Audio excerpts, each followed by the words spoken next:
Yun, yung tara sa palasyo. Ay, may mga palaruan pala, oh.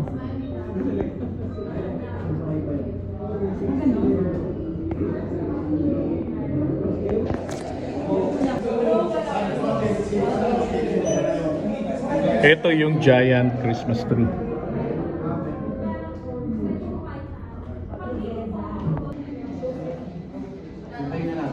Okay, hintayin na lang natin.